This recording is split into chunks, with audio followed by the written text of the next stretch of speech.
ہم normal days پہ جو مٹن کھاتے ہیں اس میں سے اسمیل نہیں آتی. صحیح ہے. قربانی والے میں سے کیوں آتی ہے؟ اس کی بڑی وجہ یہ ہے کہ ہم زیادہ تر ہمارے پاس اناڑی قصاب ہوتے ہیں, موسمی قصاب جو اس دن ہمیں ملتے ہیں. صحیح ہے. اب وہ کیا کرتے ہیں, ان کی کوشش یہ ہوتی ہے کہ اس دن کو زیادہ سے زیادہ یوٹیلائز کریں.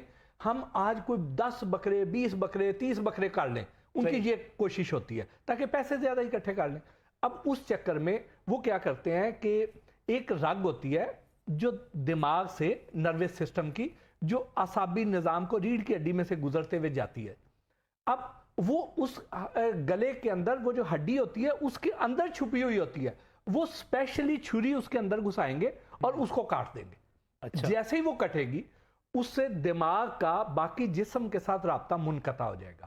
جب تک وہ رابطہ برقرار رہتا ہے بکرے کا جسم پھڑپھڑاتا رہتا ہے. جب وہ پھڑپھڑائے گا تو خون تیزی سے ڈرین آؤٹ ہوئے گا. جیسے ہی وہ کٹ جاتی ہے خون وہ پھڑپھڑانا بند ہو جاتا ہے اور خون بہنا بند ہو جاتا ہے. اب جو قربانی کا گوشت ہے اس میں خون کی مقدار دوسرے والے مٹن کی نسبت کہیں زیادہ ہوتی ہے. یہ وجہ ہے کہ اس میں سے وہ ایک سمیل آتی ہے. اس کو آپ کسی بھی اور مسالے میں ڈال کے چھپا تو سکتے ہیں لیکن اس کے جو مضر اثرات ہیں اس سے آپ بچ نہیں جو ہے سکتے. وہ ڈرین ہونا چاہیے باڈی کے اندر سے پورے کا پورا, اگر وہ نہیں ہوتا نہیں.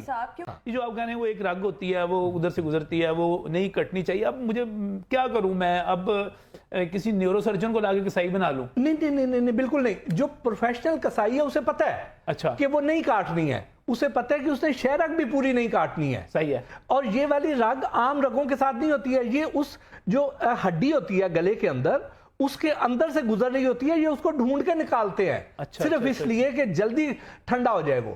تو یہ ظلم کرتے ہیں. آپ کئی دفعہ دیکھیں کہ گوشت تھال میں پڑا ہوا ہے اور پھڑپھڑا رہا ہے, یعنی پوری طرح جان ہی نہیں نکلی ہوتی. صحیح. تو